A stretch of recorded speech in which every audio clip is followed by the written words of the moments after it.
vamos a hablar de los desafíos y limitaciones. Entonces, como tal, pues los datos nos ayudan como tal para decisiones de cobertura, de financiación, de reembolso de las tecnologías, pero también tienen sus limitaciones metodológicas, principalmente la confusión, el sesgo de selección, ya que son el riesgo potencial porque ya no tenemos como tal un entorno aleatorizado, controlado, como ocurre en los ensayos clínicos. Entonces, pues eso genera una validez interna un poco baja. Entonces, en lugar de que el tratamiento se asigne aleatoriamente como generalmente ocurre en los ensayos clínicos, pues la elección del tratamiento se realizará por el médico tratante basándose en las características de los pacientes y pues esas características al final pueden llegar a ser diferentes en cada grupo de tratamiento y pueden llegar a generar pues sesgos. Y esto se debe tratar, que ya hablaremos más adelante de cómo podemos controlarlos. También están pues los datos faltantes, falta de datos como tal precisos relacionados con la exposición a fármacos y los resultados como tal, errores durante el proceso de mantenimiento de los registros, la protección de los datos privados y un número insuficiente de pacientes. Adicionalmente, pues estos datos de vida real también pueden ser susceptibles a clasificaciones erróneas o a omisiones, ya que generalmente se recopilan en un ambiente de la práctica clínica habitual y no con fines como tal de investigación. Entonces, pues sí es importante que si se presentan estos problemas, se evidencian en el momento de desarrollar una evaluación económica, pues hay que abordarlos y maximizar como tal la validez de los resultados, pues porque esto va a ayudar a que también tenga un mayor valor para los tomadores de decisiones. Entonces es por esto pues que entidades internacionales han coincidido en que la utilidad de la evidencia del mundo real no solo depende de tener muchas cantidades de datos, sino que la calidad metodológica con la que estos datos son utilizados es también muy importante. Entonces, entidades como las que vemos en pantallas han generado ciertas recomendaciones que las resumí aquí en estos puntos, que van a ayudar como tal a mejorar la calidad metodológica cuando se usa este tipo de evidencia. Entonces, principalmente hablan de que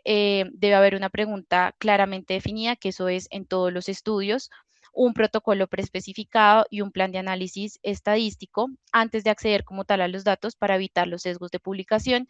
y con fuentes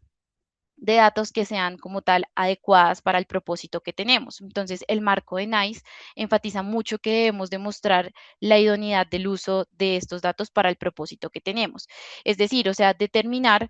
eh, que las fuentes como tal de referencia y el análisis que proponemos sea como tal una evidencia robusta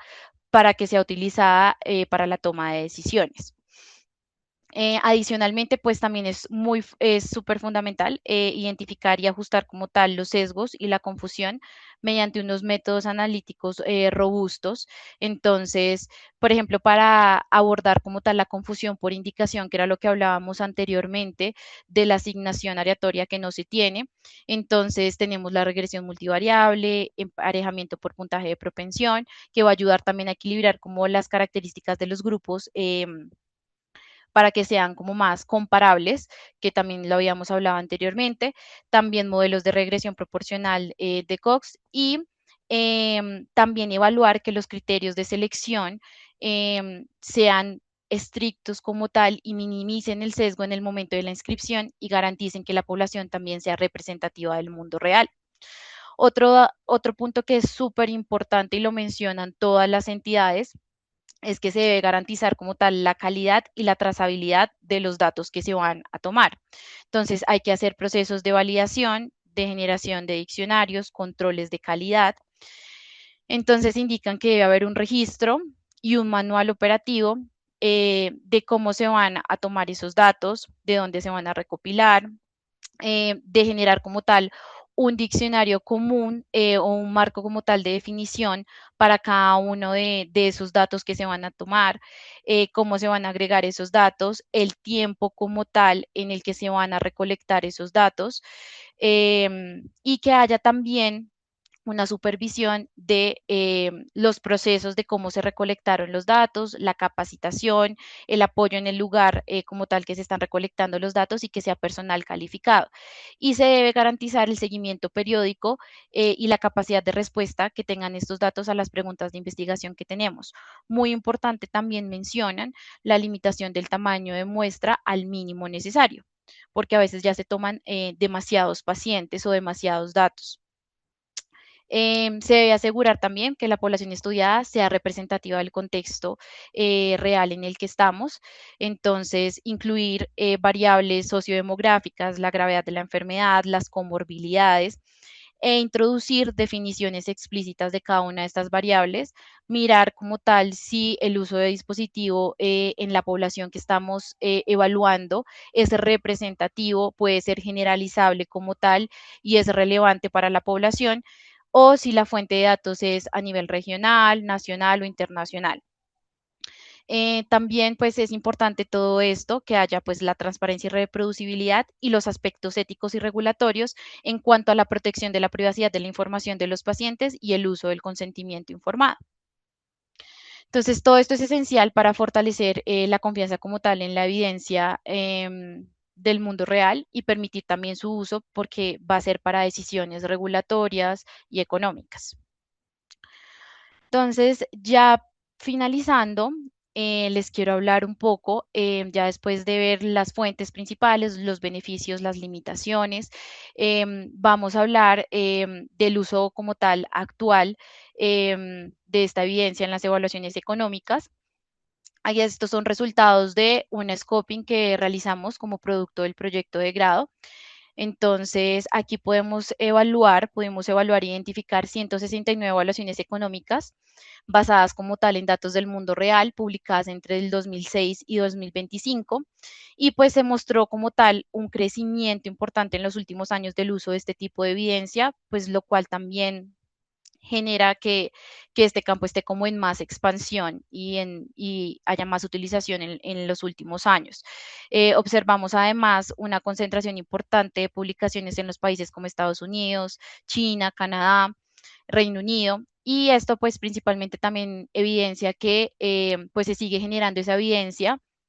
principalmente en sistemas que tienen una alta disponibilidad de datos, que tienen como una mayor madurez en la parte digital y en la recolección de los datos en general de la práctica clínica habitual. Desde el punto de vista metodológico, pues predominó ampliamente el análisis de costo-utilidad en el 81% de los estudios. El principal desenlace fue los años de vida ajustados por calidad y los modelos como tal utilizados, modelos de Markov y los de simulación de eventos discretos. En cuanto a las fuentes como tal utilizadas, pues siempre fueron bases de datos poblacionales, registros clínicos nacionales y registros de reclamaciones y las historias clínicas electrónicas. Las áreas clínicas más estudiadas principalmente pues fue la parte de la oncología, la diabetes y las enfermedades cardiovasculares, más que todas las enfermedades crónicas, que pues son las que representan también como tal una alta carga económica y pues una necesidad de evaluación continua de tecnologías. Y pues como lo mencionaba anteriormente, así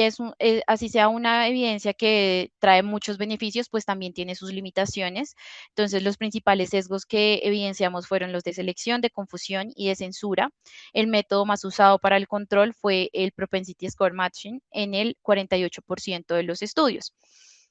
Entonces, todo esto, pues en conjunto, nos muestra que la evidencia del mundo real ya tiene como un papel más consolidado dentro de las evaluaciones económicas, especialmente como tal para fortalecer esa validez externa y apoyar las decisiones como tal de cobertura y financiación. Pero pues también se evidencia la necesidad de que hayan marcos metodológicos que sean robustos y que sean estandarizados para garantizar como tal esos resultados confiables. Entonces, ahí va uno de los primeros mensajes que quisiera dejar y es que precisamente el reto no es solamente tener más datos y más información, sino que los transformemos en que sea una evidencia útil, que sea válida y que sea metodológicamente sólida para la toma de decisiones en salud. Entonces, finalmente, estos son los 6 mensajes que les quiero dejar. El primero, que la evidencia del mundo real pues no busca reemplazar como tal a los ensayos clínicos, sino complementar, perdón, esas limitaciones, especialmente pues en términos de la aplicabilidad en los contextos reales. En segundo, disponer pues de grandes volúmenes de datos, lo que hablábamos ahorita, no garantiza que sea una evidencia útil, sino el valor está en transformar esa evidencia en conocimiento que sea confiable.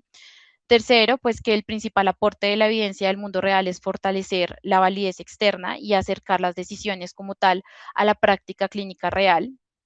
Cuarto, que su utilidad depende como tal, la utilidad de esta evidencia, de la validez de la confianza como tal, de la metodológica que leemos, la transparencia y la calidad como tal analítica que tengan estos estudios. Quinto, pues que las evaluaciones económicas modernas pues requieren integrar múltiples fuentes de evidencia y no solamente depender exclusivamente de los diseños experimentales. Y finalmente, que el reto está en no obtener más datos, sino pues desarrollar una evidencia que sea relevante, robusta y útil pues para tomar las decisiones en el sistema de salud. Gracias.